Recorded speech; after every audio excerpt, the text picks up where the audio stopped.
Señor, gracias por esta tarde. Sabemos que hoy tienes un mensaje para tu iglesia, tienes un mensaje para los niños, tienes un mensaje aún para los decuneros, porque tu Espíritu Santo siempre nos habla. Señor, abre nuestro corazón, nuestro intelecto, nuestra voluntad para estar perceptivos a lo que tú tienes, Señor. Toda distracción, lo más posible que sea, quítala de nuestra mente y de nuestro corazón, Señor.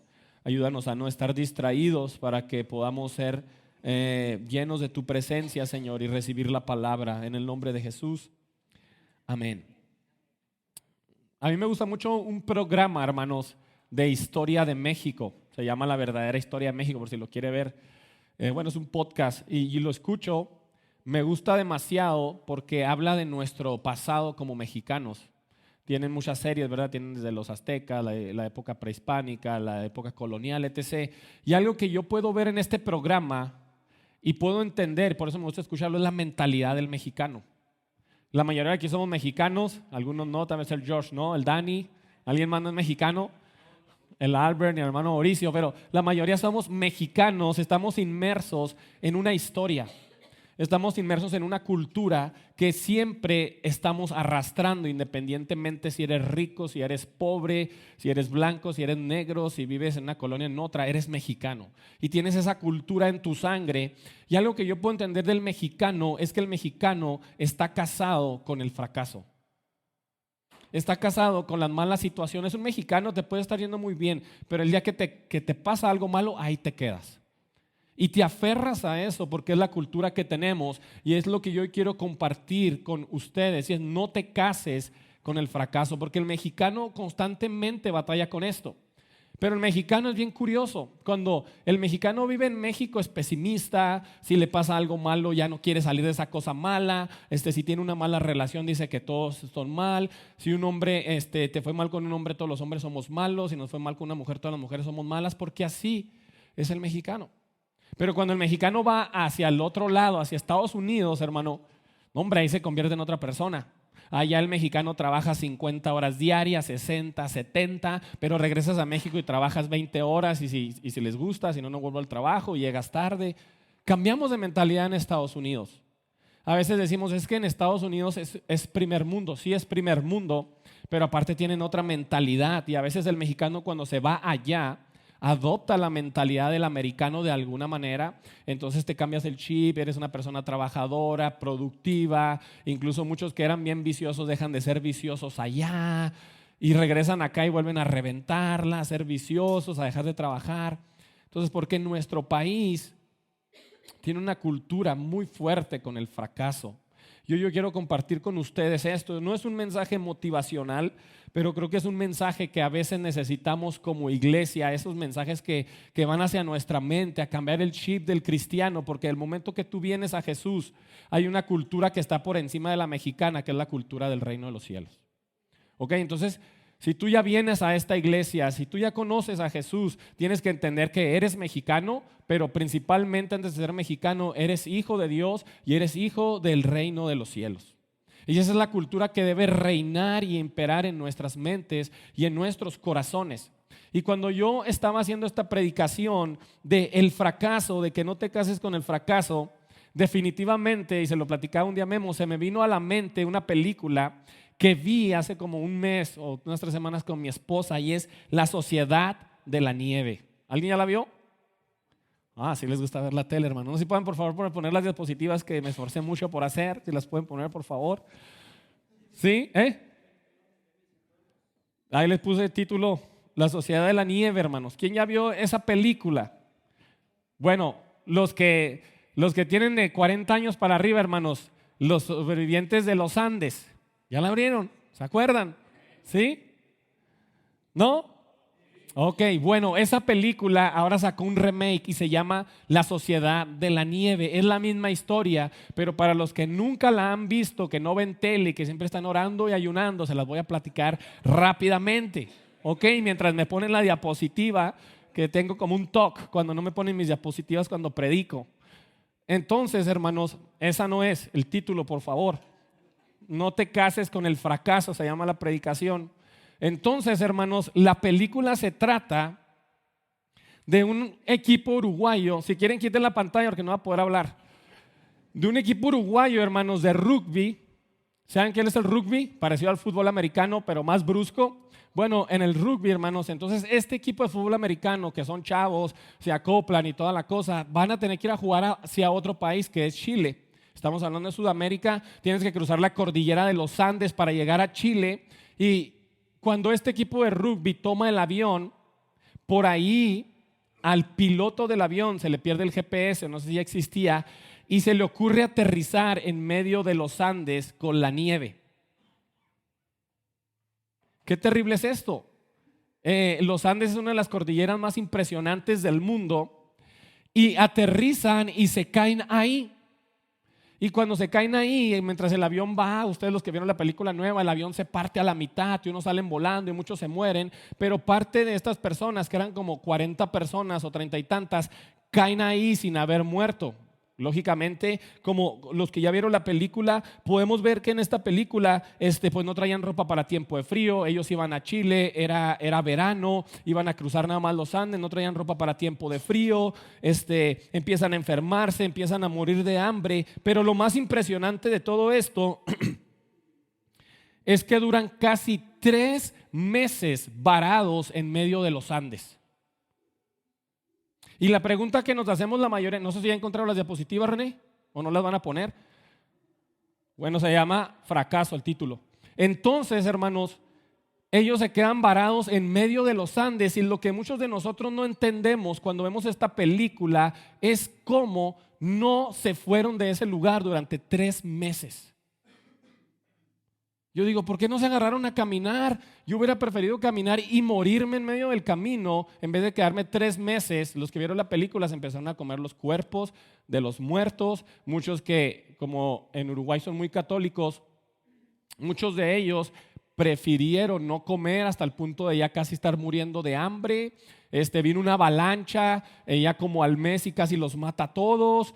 Estaban pasando situaciones extremas, terribles, pero digo yo, ¿por qué a nadie se le ocurrió salir del avión y caminar sin rumbo a ver hacia dónde llegaba?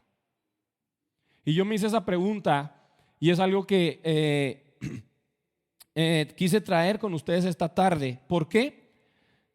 Porque para no hacerse muy largas, al final 3 de estas personas que estaban en el avión, estaban como 40, empiezan a morir, al último sobrevivieron como 20 y tantos. 3 de ellos se animan a explorar y a salir. Uno de ellos lamentablemente se tiene que regresar porque ya no puede, porque no traen ropa para invierno. Imagínense en las noches dormir en medio de las montañas con nieve. Pero yo me acuerdo o recuerdo 2 frases que dicen 2 de los que llegaron al último y encontraron ayuda. Y mientras ellos iban caminando en la nieve, una de las frases es: ¿qué prefieres?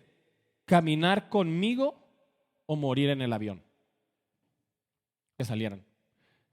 Ya casi tenían 3 meses ahí. ¿Qué prefieres? ¿Caminar conmigo o morir en este avión? Porque se iban a morir.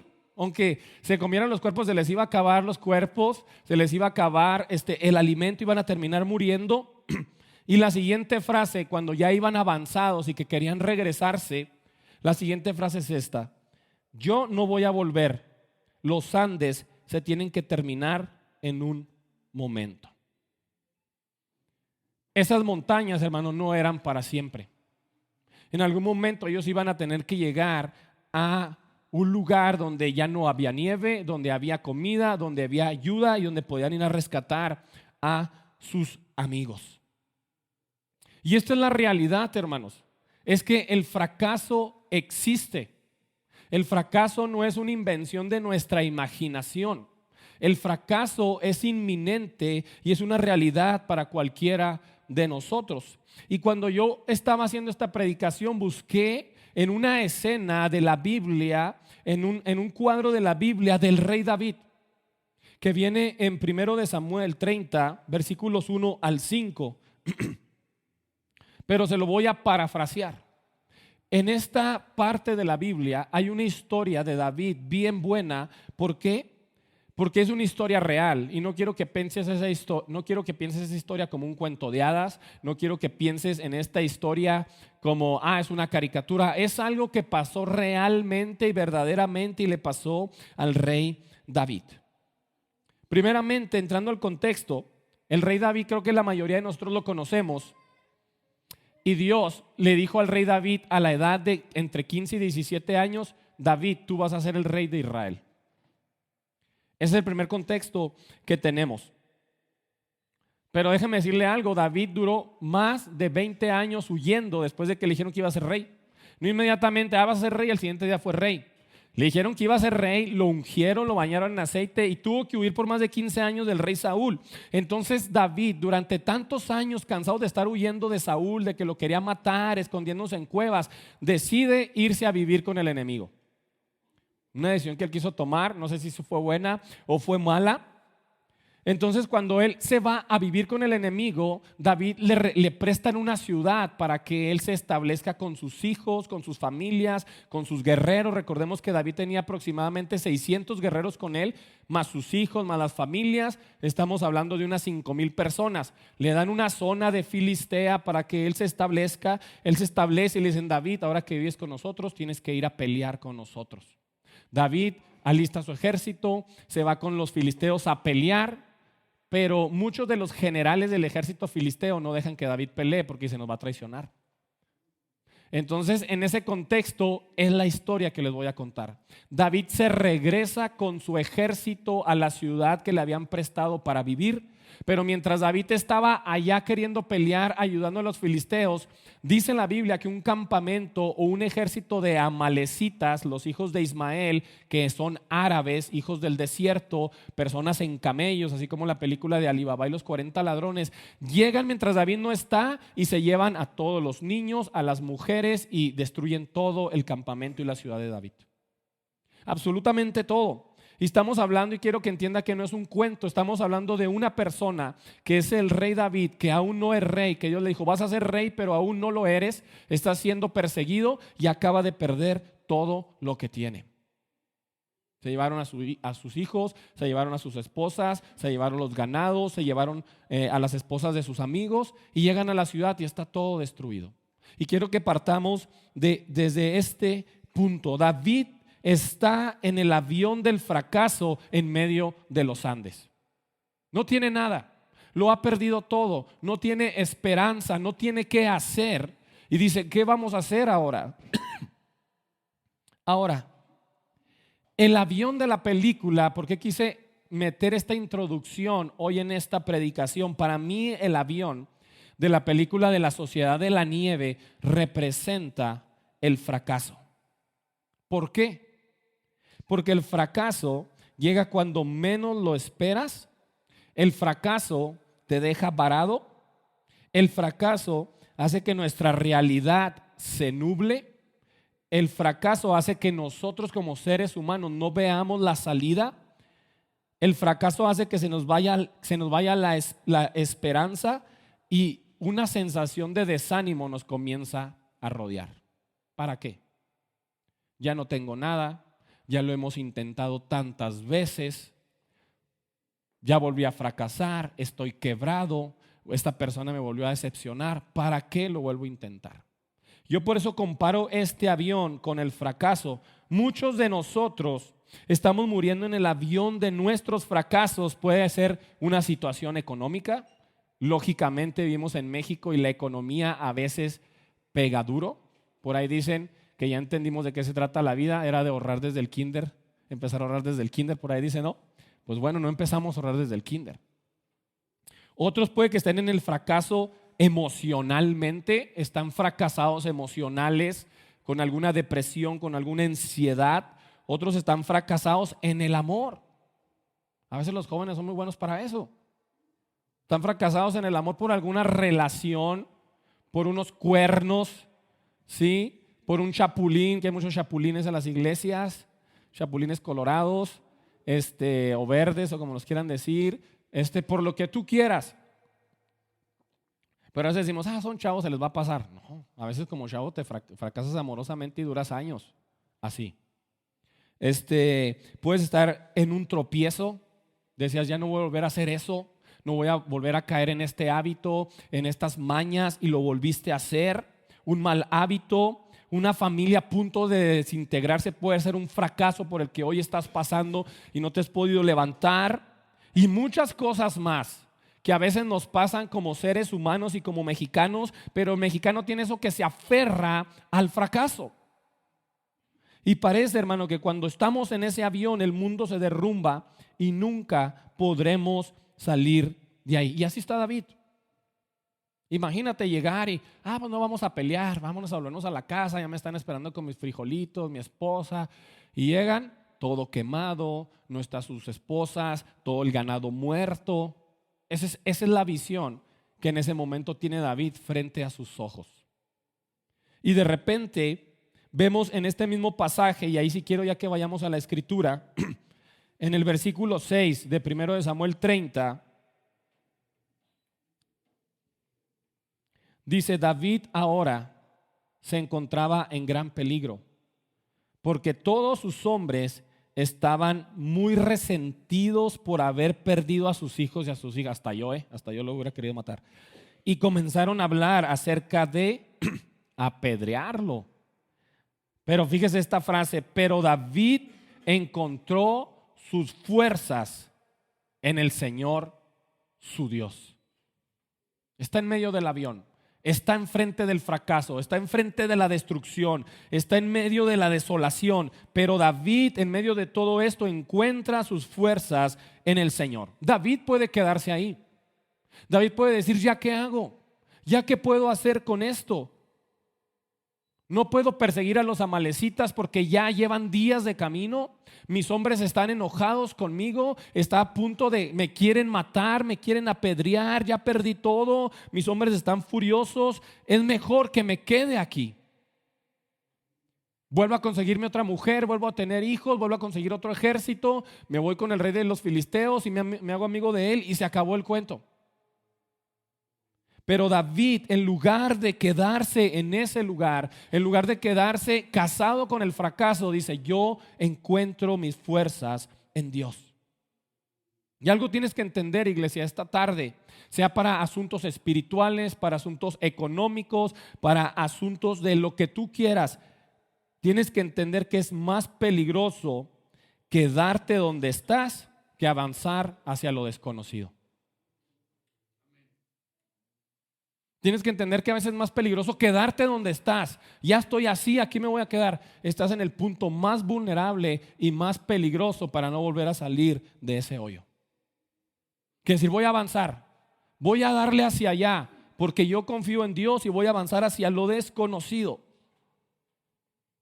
Pero la mayoría del mexicano en su cultura prefiere decir: aquí donde estoy bien a gusto. Aquí estoy cómodo, aquí estoy conforme. Prefiero estar así. Prefiero estar así. No tengo nada. Ya fracasé. Ya nunca voy a cambiar. Así estoy bien. Me gusta mucho esta frase de William James. Eres tú con tu forma de hablarte. Escuche bien, eres tú con tu forma de hablarte cuando caes o fracasas el que determina si te has caído en un bache o en una tumba. ¿Cómo te hablas todas las mañanas cuando te levantas? ¿Cómo te estás hablando? Nunca voy a poder cambiar, así estoy bien. Así me aguanta mi viejo, ¿a qué cambio? Así me aguanta mi vieja, ya me la pasó, así voy a seguir. No, está bien. Voy a seguir con eso. No, pues ¿para qué vuelvo a iniciar ese negocio? ¿Para qué lo vuelvo a intentar? Si así la vida está pero bien. Y te empiezas a hablar de esa forma y empiezas a consolar tu fracaso. Empiezas a decir: aquí estoy bien en el avión, en medio de la nieve, comiéndome a otros, hablando mal de otros, no necesito moverme de aquí, estoy perfectamente bien. Pero no, si ya perdiste en el negocio, si ya perdiste en el amor, si ya has perdido la fe, ¿qué tienes que hacer? Encontrar fuerzas en Dios. No te puedes quedar ahí. Es lo peor que puedes hacer. Si ya volviste a caer en ese hábito, si ya volviste a hacer las cosas que nunca dijiste que ibas a hacer, no te quedes ahí. Encuentra tus fuerzas en Dios. No escuches las voces que tú mismo te dices. Así está bien, hombre, como puedas, hazle, no hay problema. Levántate y anda, le dijo Dios a Elías, porque largo camino te resta. Dios no le dijo a Elías, ay, quédate sentado. Dios le dijo, es tiempo que te levantes y andes, porque largo camino te resta. Y esto no es una confesión positiva, donde repites una frase y algo funciona. Después de que tú dices, voy a tomar fuerzas en Dios, voy a salir del avión, sigue lo más interesante. Tienes que comenzar a conocer a Dios y vas a salir del fracaso. No solamente es decir, fuerzas en Dios y todo va a cambiar. No. Tienes que verdaderamente conocer a Dios y saldrás de ese fracaso en el que estás. La historia continúa y dice que David, después de que lo querían apedrear, dijo, espérense. Tomó fuerzas en Dios y le mandó pedir al sacerdote el efod sacerdotal y se lo puso. Se puso el efod, o que es un pectoral o un chalequito sacerdotal, y David consultó a Dios y le preguntó a Dios, Dios, ¿debo perseguir a esta banda de saqueadores? Y le volvió a preguntar David, ¿los voy a atrapar? Y el Señor le contestó a David, sí, persíguelos, recuperarás todo lo que te han quitado.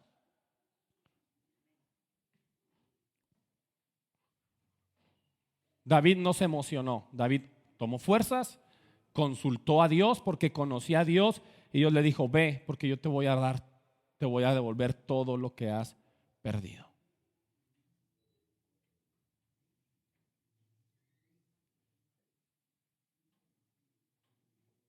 Qué interesante es esto.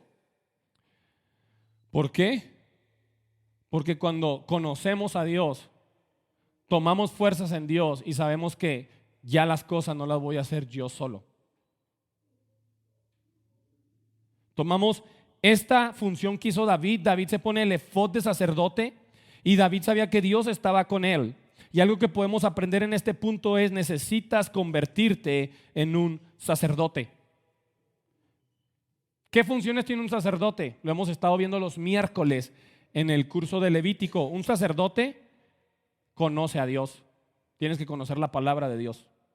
Un sacerdote se comunicaba con Dios. Necesitas ir a la oración, comunicarte con Dios. Un sacerdote intercedía por el pueblo y intercedía por él. Necesitas convertirte en un intercesor por tu familia, por ti, por tus proyectos, por lo que vas a hacer. Y un sacerdote anuncia y necesitas proclamar. Ya no está tan fácil, ¿verdad? Primero era, tomo fuerzas en Dios y de ahí para adelante. Bueno, ¿quieres tomar fuerzas en Dios? ¿Quieres salir del fracaso? ¿Quieres que Dios te bendiga?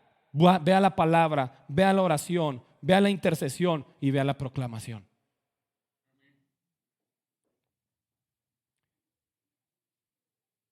Y si haces esto, te puedo asegurar que saldrás del fracaso.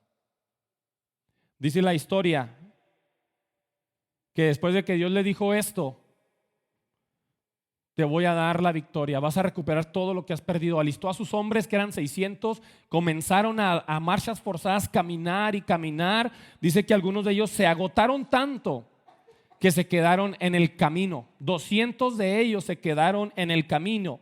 Dios estaba con David, pero aún así fue algo agotador recuperar todo lo que había perdido.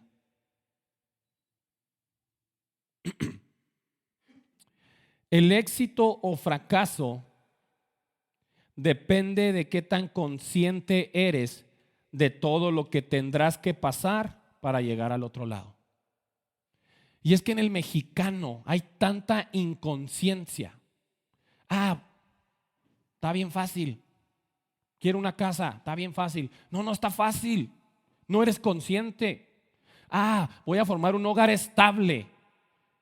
Está bien fácil. No está fácil formar un hogar estable, tener un matrimonio sólido. No está fácil, no eres consciente. El mexicano se le hace todo fácil. y piensa que no hay que ir más allá. Pero el éxito o fracaso de una persona depende de si eres consciente de lo que vas a tener que pagar para llegar allá y salir del fracaso.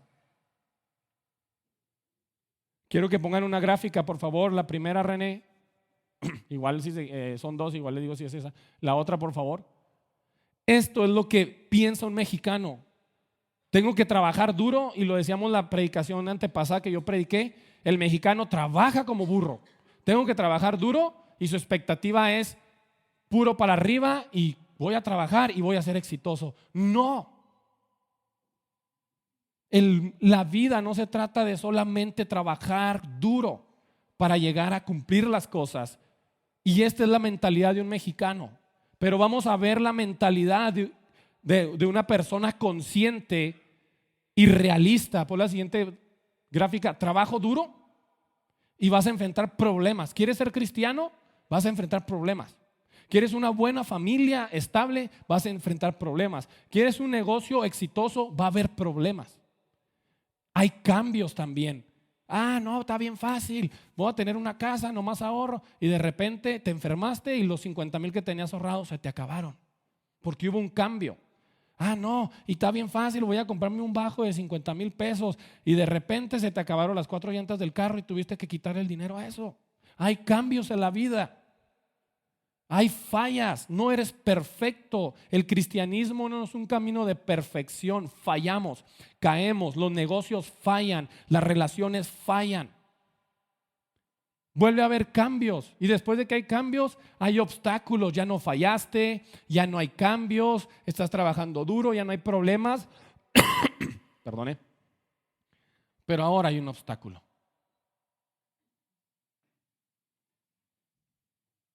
Y después de que entiendas que esto es la vida, vas a salir del fracaso.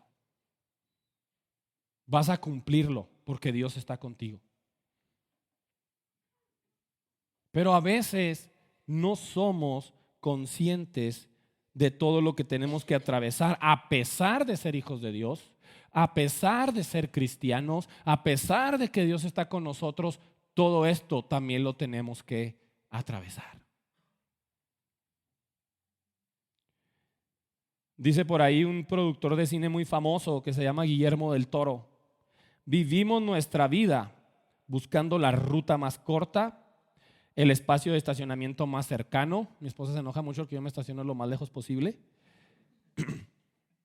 Todo más rápido, todo más barato, todo más fácil, y no es lo mejor. 2/3 de la satisfacción de obtener algo es el proceso de obtenerlo. Si no aprendes a disfrutar tus procesos, nunca vas a salir del fracaso. Nunca vas a salir del fracaso.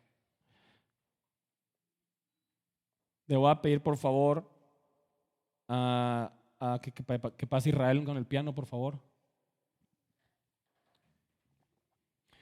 Y que pasen Les y Ami.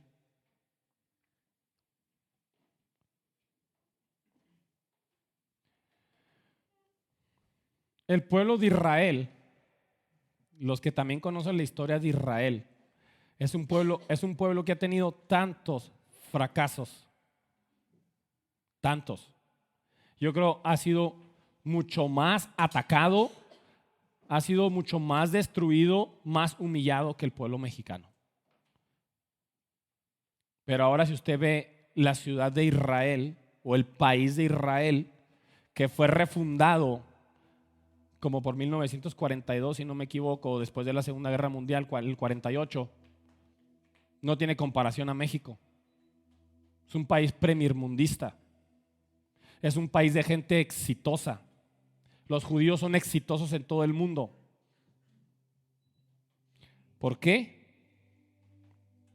Porque no se casaron con el fracaso. Hiroshima, donde cayó la bomba atómica. Japón, país primermundista. Han sufrido igual o más que nosotros, pero no se casaron con el fracaso. Dice Justo L. González que la historia del pueblo de Israel es una historia de esterilidad, de personas estériles. que no podían tener hijos. Esa es la historia del pueblo de Israel, de la Biblia que usted y yo tenemos. No le estoy contando otra historia. Dice él, desde la primera mujer de la nación de Israel, Sara. Dios le dijo, vas a tener un hijo, y era una anciana y aún no tenía hijos. Era estéril. Dios le decía, vas a tener tantos hijos que los vas a poder contar como la arena del mar, pero no tenía ni siquiera un hijo.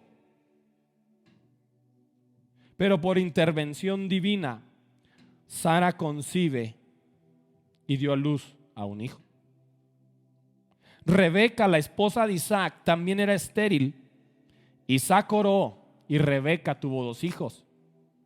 Raquel también era estéril y Dios le daría varones, José y Benjamín. Ana era estéril y dio a luz a Samuel, el gran juez de Israel. Elizabeth y Zacarías no podían tener hijos y tuvieron a Juan el Bautista, el más grande de todos los profetas. Historias de esterilidad y fracaso que terminaron siendo historias de bendición en Dios. Esa es la historia del pueblo de Israel, pero esa también puede ser tu historia. Y todos aquí podemos tener este tipo de historias, pero lo que te va a hacer diferente no es que yo te diga pobre de ti por la historia que estás pasando. Lo que te va a hacer diferente es que digas, Dios está conmigo y Dios me va a sacar de este fracaso. Dios está conmigo y tengo que ser diferente a los de allá afuera que han decidido quedarse ahí. Yo no me voy a quedar ahí. Yo no me voy a quedar en el avión por muy mala experiencia que haya tenido. Yo no me voy a quedar ahí porque lo he intentado 10 veces y me ha vuelto a fallar. Voy a salir de ahí. Y no porque yo pueda, sino porque soy un sacerdote de Dios y Dios está conmigo.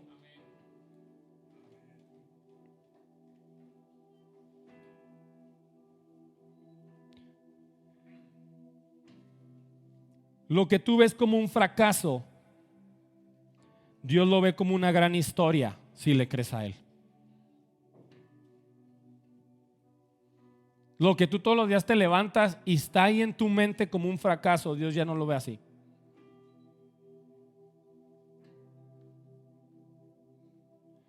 Y aquí tenemos ejemplos en la iglesia.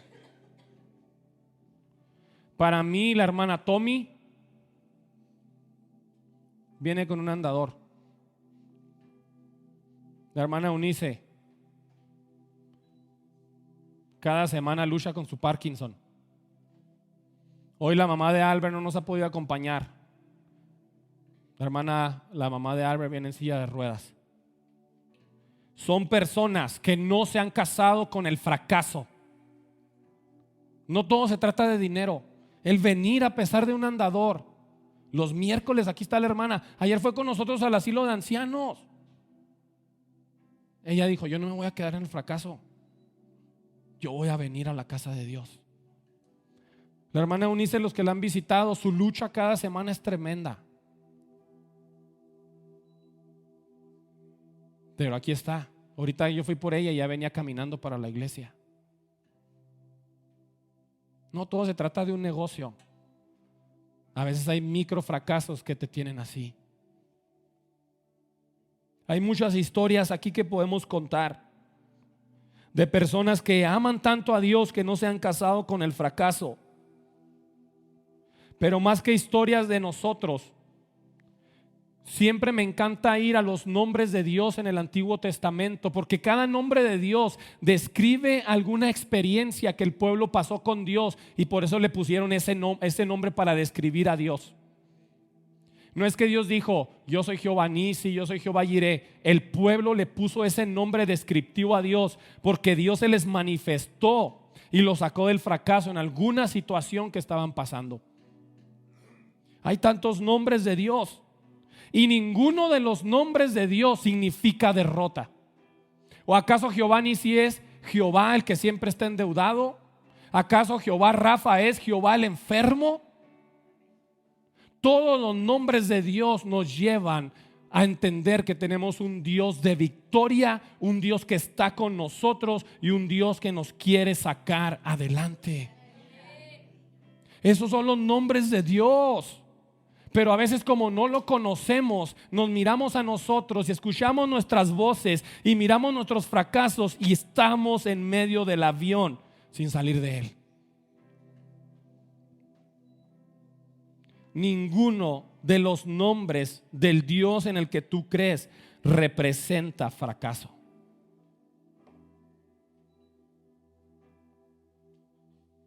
Elohim, el creador, Dios omnipotente. Él te creó. Él te conoce mejor que nadie. El omnipotente, ¿sabe qué es la palabra omnipotente? Todopoderoso. No hay nada que Dios no pueda hacer. El Shaddai, Dios todopoderoso. El Elión, Dios altísimo. ¿Sabes qué significa el Dios altísimo? Que no hay ningún Dios que esté por encima de Dios, nuestro creador. Él es el que está más alto sobre todos los dioses. Por eso le decían el Elohim, el Elión, perdón. Adonai, Señor, amo y maestro. Y te voy a decir unos que conoces más. Jehová Jireh, el Señor provee.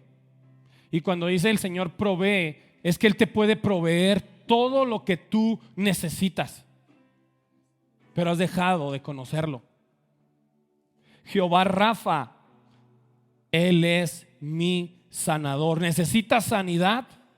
Él es tu sanador. Jehová Sebaot, el Señor de los ejércitos. Hay injusticia, han sido injustos contigo. Dios peleará por ti y hará justicia. Jehová Sidkenu, justicia nuestra.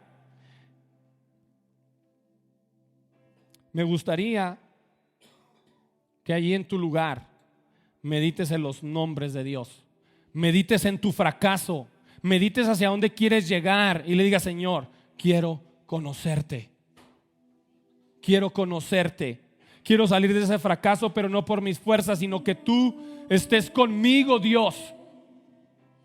Sí, Señor, tú estás con nosotros, Señor.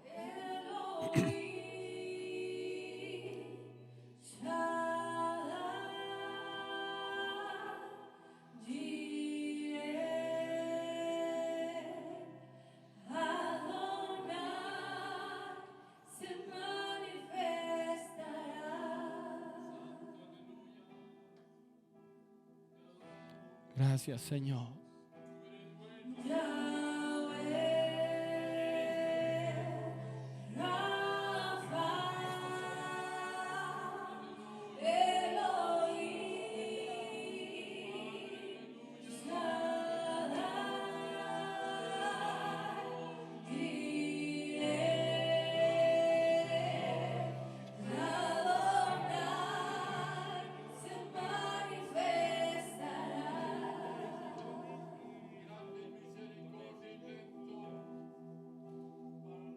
Gracias, Señor.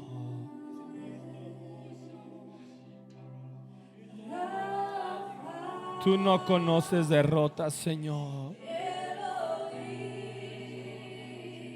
¿Quién como el Señor? ¿Quién como el Señor?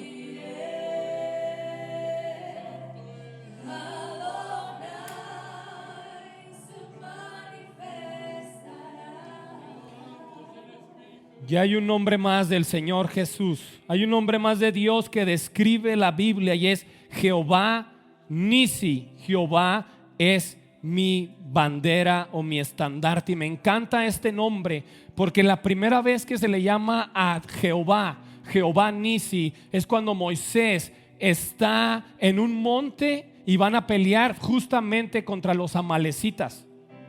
Y dice la Biblia que los amalecitas eran un gran ejército. Eran mucho más que el pueblo de Israel. El pueblo no podía ganar por sus propias fuerzas, pero dice la Biblia que cuando Moisés levantaba sus manos, el pueblo de Israel comenzaba a ganar la batalla. Moisés se cansa y usted y yo sabemos la historia. Aarón le levanta las manos, no me acuerdo quién estaba a su lado, el otro le levanta las manos. Y al final del día el pueblo de Israel ganó una batalla que era imposible ganar.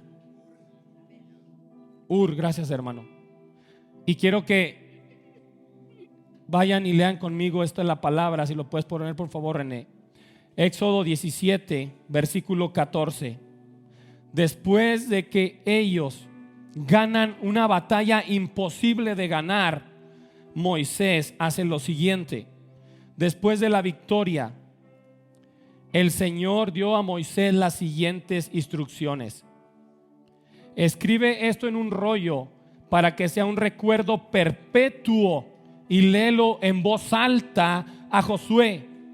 Yo borraré por completo la memoria de Amalek de debajo del cielo. Entonces Moisés edificó un altar en ese lugar y lo llamó Jehová Nisi, que significa Jehová es mi estandarte. ¿Qué es un estandarte? Es una bandera que los ejércitos llevaban a la guerra. Y cuando ellos veían esta bandera, ellos sabían que Dios estaba con ellos. Eso es Jehová Nisi. Jehová Nisi, mi estandarte. El nombre Jehová Nisi significa Jehová es mi poste señal. Jehová es el que me levanta. Eso significa Jehová Nisi. Jehová es mi bandera y Jehová es el que me levanta. Y se lo quiero parafrasear en esta tarde. Cuando miras a Dios, tu estandarte, y pones tu mirada en Él, Él te va a levantar. Cuando miras a Dios, pones tus ojos en Cristo, Él te dará las estrategias para salir adelante. Él te dará la gracia en tu familia. Él te dará la gracia en los negocios. Cuando tú mires a Dios y pongas verdaderamente tu mirada en Él.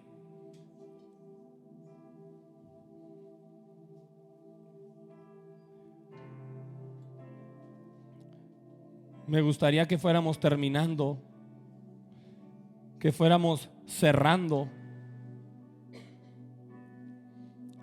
para orar unos momentos a Dios.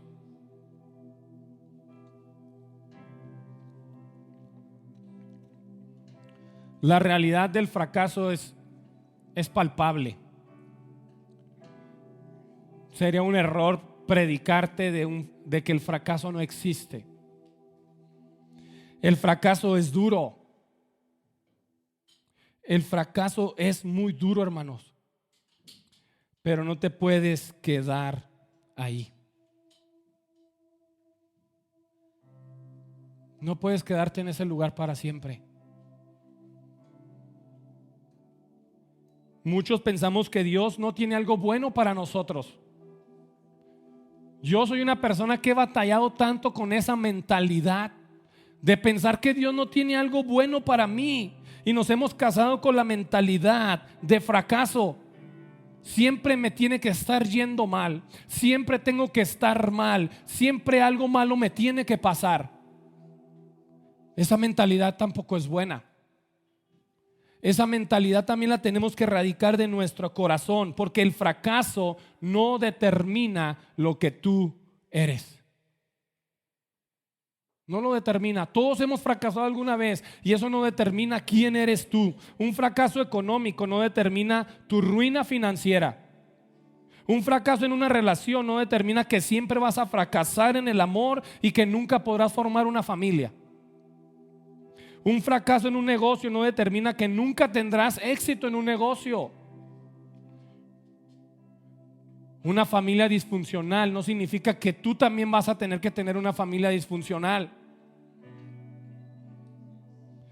Pero tenemos que conocer a Dios y saber que Él pelea por nosotros. ¿Por qué no cierras tus ojos ahí en tu lugar?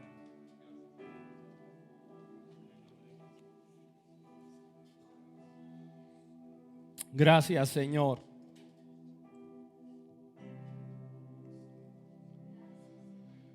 Te pedimos que hoy, Padre, puedas hacer algo en nuestra mente y nuestro corazón, Señor. Tú eres un Dios que va de gloria en gloria, Señor. Tú eres un Dios de victoria, Señor.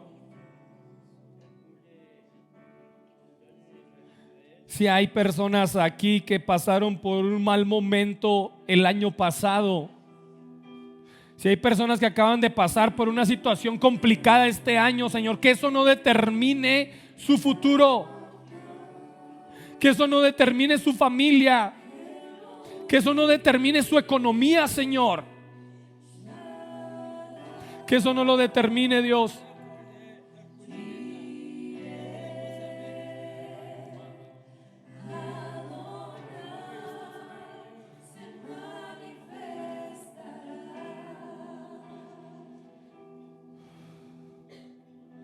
Que eso no determine lo que nosotros somos, Señor. Cambia eso en esta iglesia, Señor. Cambia eso, Señor.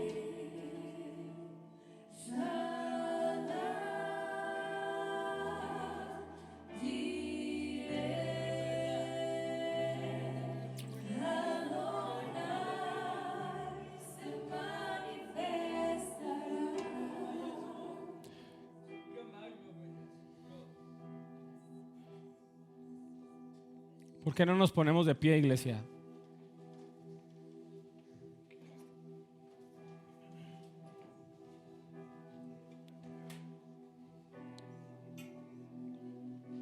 ¿Qué situación, qué problema, qué fracaso te ha inmovilizado a este punto que no sabes hacia dónde vas? Que estás viendo todo, estás parado frente al fracaso, como ese día David que vio quemada todo lo que él tenía, vio que se habían llevado a sus hijos, a sus esposas, a sus ganados muertos, y él dijo: hay algo que tengo que hacer. Hay momentos de frenar, de meditar, pero muchos ya se quedaron en ese lugar. Te quedaste en ese lugar por alguna situación. Yo no sé tu vida completamente, conozco a algunos, pero sé que muchos están ahí frenados. Y Dios te dice: tengo algo más para ti adelante.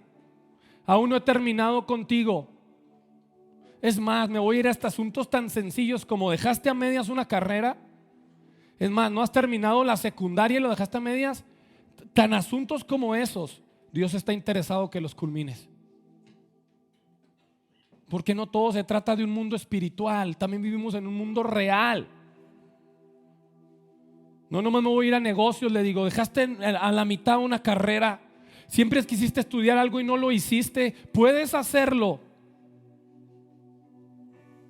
puedes volver a intentarlo, pero asegúrate que Dios está contigo. Dios, gracias. Dile: Dios, quiero intentarlo de nuevo.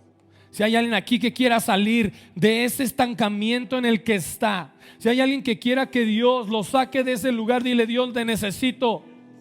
Manifiéstate a mí como el proveedor, manifiéstate a mí como el sanador, manifiéstate a mí como el todopoderoso. Señor, hoy necesito que tú intervengas en mi vida, Señor. ¿Por qué no adoramos a Dios con este canto unos momentos y empiezas a reflexionar en lo que Dios habló a ti en la palabra? Sí, Señor. Gloria a usted.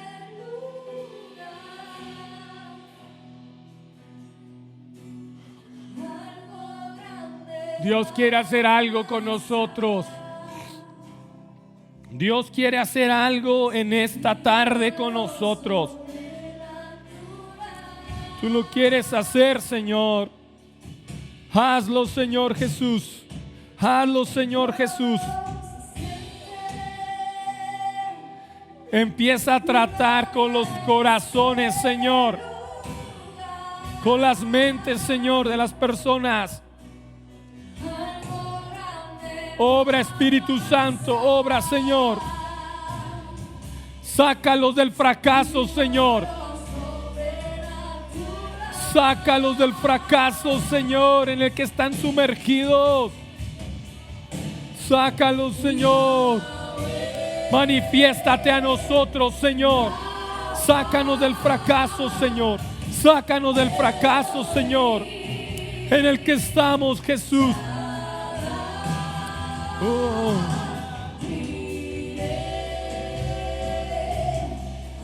Oh.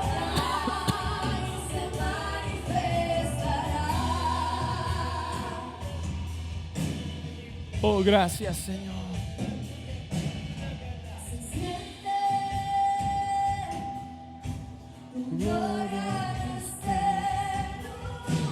Siento que debemos orar por Samaria y Memito que pasen. Aquí no. ¿Eso te lo pasamos? Sí, Señor. Sí, Señor. Sobrenatural.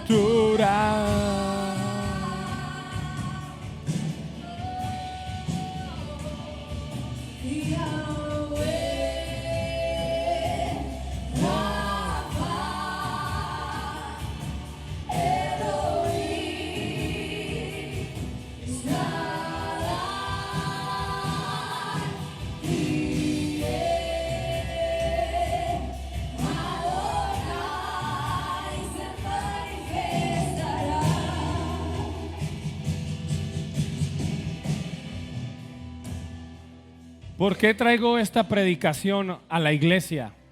Porque es algo que yo estaba viviendo.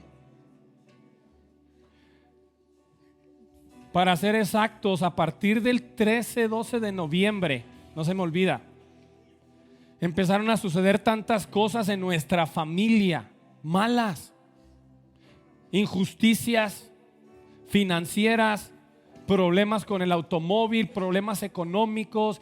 Yo decía, Dios, me estoy hundiendo, ya no voy a salir de esta. Eso es lo que yo decía, Dios, me estoy hundiendo. Yo no voy a salir de esta, Dios. Yo te amo, soy tu hijo, qué chido, pero ya no puedo.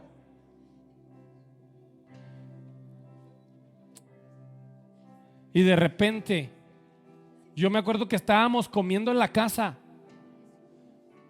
Y yo cuando estaba comiendo, Dios me dijo, es que tú piensas que yo no tengo cosas buenas para ti. Eso me trajo Dios a mi mente. Y algo despertó mi espíritu, hermano. Yo tomé una nueva fuerza en mi vida. Dije, tengo que luchar por mi familia, tengo que luchar por mis hijos, tengo que luchar por la iglesia, tengo que salir adelante porque Dios está conmigo.